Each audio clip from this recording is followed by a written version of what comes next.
Dans l'épisode précédent, on a exploré la région des fjords, fait du canoë, gravi le plus haut sommet de Norvège, fait du toboggan, sillonné des routes mythiques et campé en pleine nature.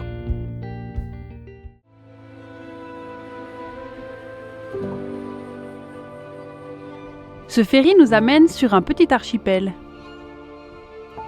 On passe l'après-midi dans ce port, histoire de prendre une bonne douche et de faire la lessive. Mais pourquoi allons-nous nous balader sur cette petite île ?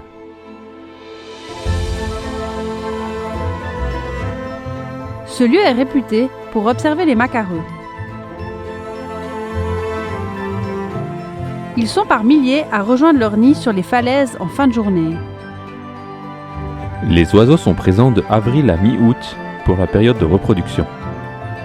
Le reste du temps, ils vivent entièrement en mer, loin des côtes, jusqu'au printemps prochain.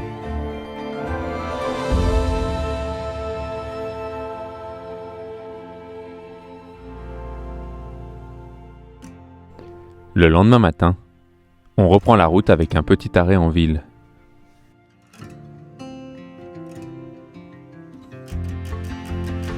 Ålesund est célèbre pour son architecture art nouveau colorée et ses vues panoramiques depuis le mont Axla.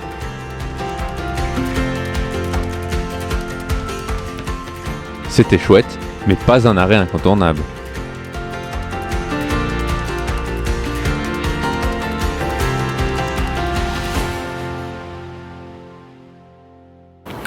C'est parti, nous allons à la découverte de plusieurs grottes. C'est parti!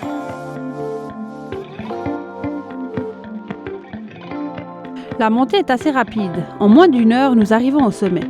De la spéléologie nous attend. Et c'est parti pour l'exploration!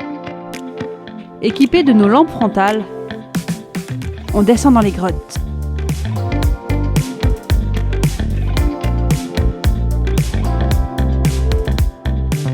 La grotte s'étend sur 40 mètres et il faut se faufiler dans des petits couloirs.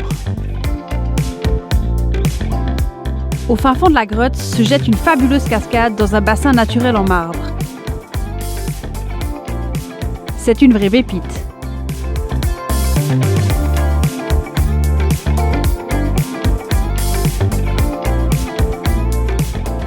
Nous empruntons la route de l'Atlantique. Une route spectaculaire de 8 km. Cette route est sympa, surtout avec le beau soleil. Mais c'est vrai qu'elle est victime de son succès. C'est le défilé des camping-cars.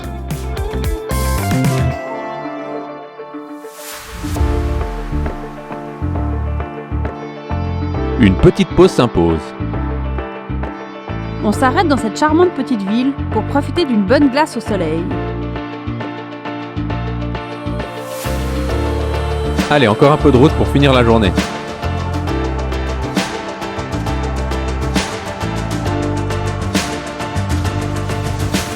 Godnat. Et voilà, aujourd'hui au programme, on va visiter une ville.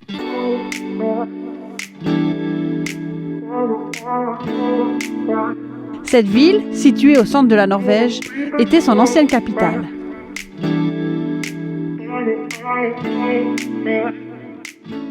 Nous voici à la forteresse de Kristiansand. Depuis là, nous avons une superbe vue sur la ville. Nous adorons se promener dans ces petites rues piétonnes. Nous sommes charmés par ces nombreuses maisons colorées. Nous arrivons à la jolie cathédrale gothique de Nidaros. Elle est aujourd'hui le siège de l'église de Norvège. Quelle chance! On arrive à pic pour l'ouverture d'un festival folklorique.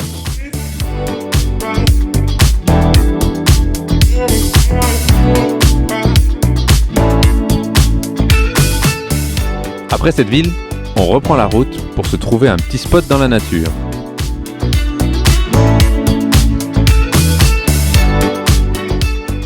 On se faufile entre les arbres jusqu'au bout d'une route forestière qui nous amène à ce merveilleux spot.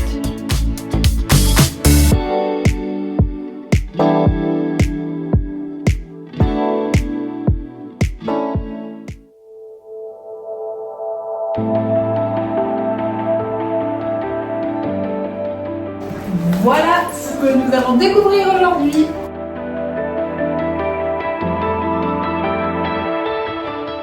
Cette balade à la portée de tous nous emmène vers cet énorme trou. Ce trou fait 30 mètres de haut et 25 mètres de large.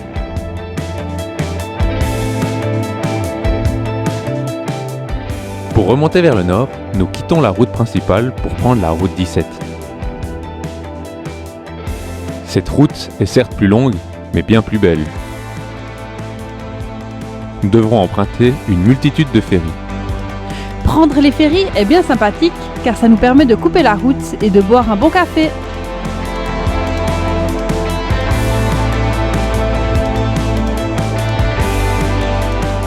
Après une longue journée de route, rien de tel que des bons burgers. Sur notre magnifique terrasse.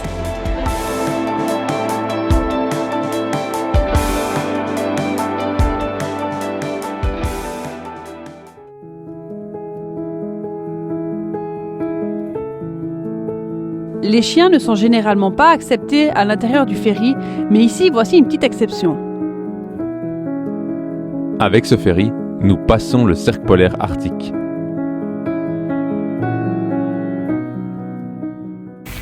Petite balade particulière aujourd'hui, parce qu'il faut prendre un bateau pour y arriver. Avec cette pluie, on vous avoue qu'on n'était pas très motivés. On a même hésité à rester dans le van.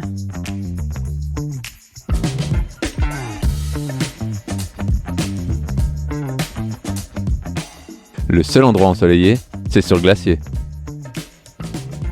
Il faut traverser ce troupeau de vaches. Mais attention, ce sont des vaches agressives car elles protègent leurs veaux. Comme on avait 6K, les vaches ont chargé. Mais ouf, bien plus de peur que de mal. Après une longue traversée à plat le long du lac, nous attaquons la montée jusqu'au glacier. On escalade les stries du glacier, car oui, Martin a trouvé plus marrant de ne pas suivre le chemin officiel. Ce glacier est le deuxième plus grand de Norvège. Les contrastes des couleurs sur les roches sont juste incroyables. Vu la météo, on ne croise pas grand monde.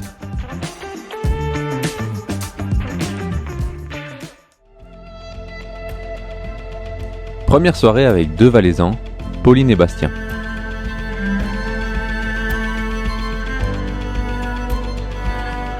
Le Salstromen est le courant de marée le plus puissant au monde, créant des tourbillons impressionnants.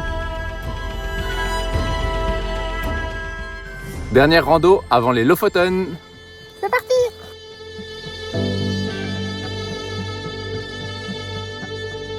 Cette randonnée peu fréquentée nous a été recommandée par la famille. Malgré la chaleur, le chemin n'est pas trop difficile.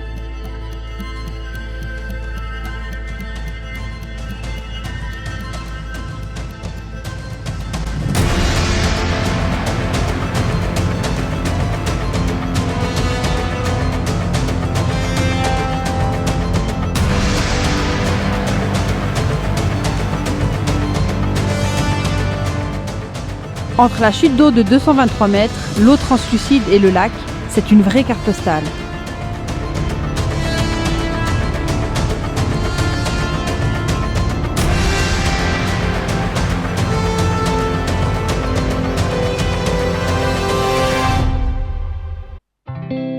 Dans le prochain épisode, nous rejoindrons les îles Lofoten avec Pauline et Bastien et leur chien Oika, et on vous partagera les beautés de ce lieu.